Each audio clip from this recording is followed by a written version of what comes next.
अस्सलामुअलैकुम। Welcome to conflict card. दोस्तों, बात आज हम करने जा रहे हैं कोयटा में होने वाले सुसाइड ब्लास्ट को लेकर, जिसको बीएलए ने कंडक्ट किया और बलोच लिबरेशन आर्मी इसकी जिम्मेदारी कबूल कर चुकी है। क्या वो वजह है कि पाकिस्तान एक बहुत ही ज्यादा ताकतवर ड्रोन फ्लीट होते हुए, एक ताकतवर एयरफोर्स होते हुए या इवन एक स्ट्रॉन्ग मिलिट्री के होते हुए भी इस जैसी जो प्रोक्सी तंजीमें हैं या प्रोक्सी वॉरफेयर करने वाले एलिमेंट्स हैं उनके खिलाफ कामयाब होता हुआ नजर नहीं आ रहा, या इवन अगर बहुत ही ज्यादा कामयाब इंटेलिजेंस बेस्ड ऑपरेशन कंडक्ट भी किए जाते हैं तो उसके बावजूद भी इस तरह के बड़े बड़े टेररिस्ट अटैक हो रहे हैं। इनकी कुछ रीजंस को लेकर आज बात करेंगे।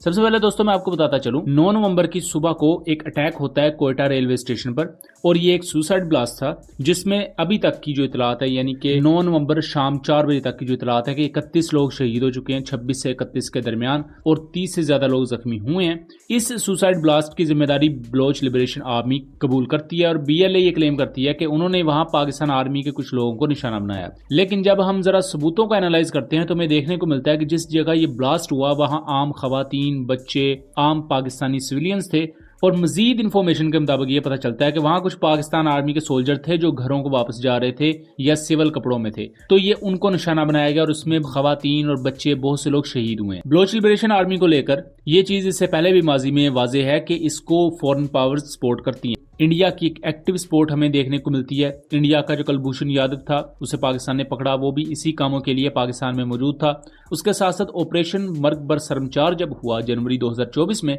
तब भी एक बीएलए फाइटर की ऑडियो लीक हुई जिसमें वो शंकर नामी शख्स से मदद तलब कर रहा था। तो इंडिया का जो हाथ है इस पूरी कार्रवाई के पीछे इनडायरेक्टली वो भी हमें नजर आता है। लेकिन यह सबसे बड़ा क्वेश्चन ये है कि पाकिस्तान क्यों इस अफरीद को कंट्रोल नहीं कर पा रहा। तो दोस्तों सबसे पहले हमें यह समझने की जरूरत है कि ये जंग किसी मुल्क के खिलाफ नहीं है, क्योंकि अगर कोई प्रॉपर मुल्क हो, जैसे 2019 में हुआ कि इंडिया के साथ अगर प्रॉपरली हमें एक स्कर्मिश में जाना पड़ा तो हमने इंडिया का नुकसान किया, क्योंकि एक बाकायदा आपका दुश्मन आपके सामने डेजिग्नेटेड होता है। लेकिन जिस तरह की प्रोक्सी मिलिटेंट ऑर्गेनाइजेशन है सिविलियंस का यूज करती हैं, सिविलियन एरियाज में छुपकर काम करती हैं, अचानक से हिट एंड रन वाला इनका हिसाब होता है कि अचानक से एक जगह पर, और इनकी कार्रवाई का तरीका होता है गोरिल्ला वॉरफेयर के थ्रू, यानी कि एक जगह छुपकर अटैक किया फिर चले गए, सुसाइड बॉम्बिंग की। तो जो प्रोफेशनल आर्मीज होती हैं उनके लिए हमेशा से लड़ना मुश्किल रहा है इस तरह की प्रोक्सीज के खिलाफ।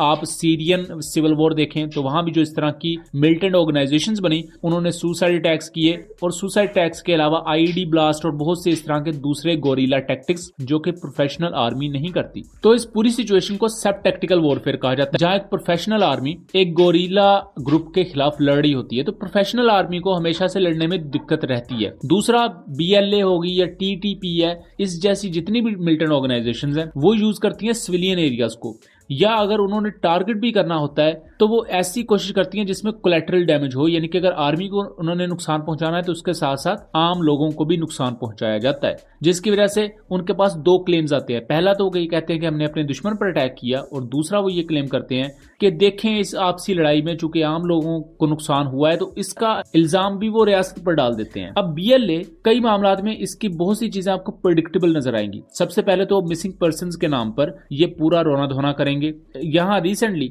एक इनके कमांडर तलत ने जब अपने आप को गवर्नमेंट के हवाले किया और कोयटा में प्रेस कॉन्फ्रेंस की तो उन्होंने क्लेम किया, ये बताया, पूरी चीजें का इंकशाफ किया कि किस तरह लोगों को बहकाया जाता है, बीएलए का पार्ट बनाया जाता है, और उसके लिए बाकायदा पाकिस्तान की यूनिवर्सिटीज में इनके एलिमेंट्स मौजूद होते हैं, जो कि अपने आप में ही पाकिस्तान की नेशनल सिक्योरिटी के लिए बड़े खतरे की बात है। और इसी कमांडर को एक वक्त में मिसिंग पर्सन कहा जाता था कि इसे पाकिस्तानी एजेंसीज ने उठवा लिया है। लेकिन जब ये कमांडर मंजर आम पर आया तो इसने बताया कि ये खुद अपनी मर्जी से बीएलए का पार्ट बना, बट अल्टीमेटली उसने इस पूरे ग्रुप को छोड़ने का फैसला किया। इसी तरह बहुत से केसेस हैं जहां बीएलए के टेररिस्ट को बकायदा मिसिंग पर्सन कहकर उनके उन गुनाहों पर पर्दा डालने की कोशिश की जाती है। इसके साथ साथ बीएलए की एक और अहम चाल वो ये है कि जब टेरर अटैक करते हैं तो उसमें जब सिविलियंस का ज्यादा नुकसान हो जाता है, सिविलियंस की शहादतें हो जाती हैं, तो यकदम आर्मी का वो नाम लगाते हैं, या इसके पीछे वो एक विक्टिम कार्ड खेलते हैं कि देखिए हम चूंकि बहुत ज्यादा मजलूम हैं इसलिए हम ये सब कर रहे हैं। इसके साथ साथ बलूचिस्तान में मल्टीपल इंफ्रास्ट्रक्चर पर ये अटैक करते हैं,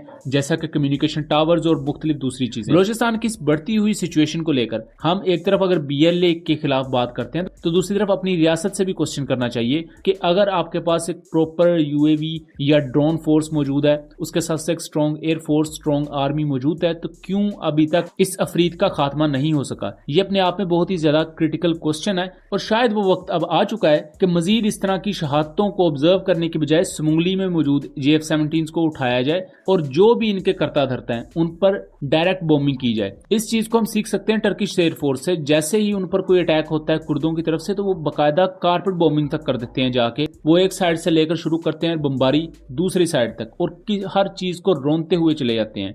तो कई मामलात में उन्होंने अपने ऑब्जेक्टिव्स को मीट भी किया। अगर पाकिस्तान इसी तरह के छोटे छोटे इंटेलिजेंस बेस्ड ऑपरेशन करता रहेगा तो आप एक दिन 2 टेररिस्ट मार लेंगे, 3 टेररिस्ट मार लेंगे, 4, 5, 6 टेररिस्ट मारते रहेंगे, लेकिन उससे आप सिर्फ इन मोहरों को मारते रहेंगे। इनके पीछे जो उनके बड़े मास्टरमाइंड्स हैं, आपको उसके लिए एक प्रॉपर हिकमत अमली की जरूरत है। और अनफॉर्चुनेटली जब तक आप बहुत ज्यादा सख्त कदम नहीं उठाएंगे तब तक BLA या किसी भी दूसरी इस तरह की टेरर ऑर्गेनाइजेशन का सर कुचला नहीं जा सकता, क्योंकि सब टैक्टिकल वॉरफेयर में जो ज्यादा नुकसान होता है वो एक रियासत की प्रोफेशनल फौज का और उसके सिविलियंस का ही होता है। जबकि अनफॉर्चुनेटली ऐसी जो टेरर ऑर्गेनाइजेशंस होती हैं इनके लड़ने का तरीका चूंकि हिट एंड रन या गोरिल्ला वॉरफेयर के थ्रू होता है तो इनको ज्यादा नुकसान नहीं पहुंच पाता। सो दोस्तों, ये था एक एनालिसिस। उम्मीद करता हूं चीजें क्लियर रही होंगी। वीडियो पसंद आई हो तो इसे ज्यादा से ज्यादा शेयर कीजिएगा एंड चैनल को सब्सक्राइब कीजिएगा। मिलेंगे अगली वीडियो में, तब तक के लिए अल्लाह हाफिज।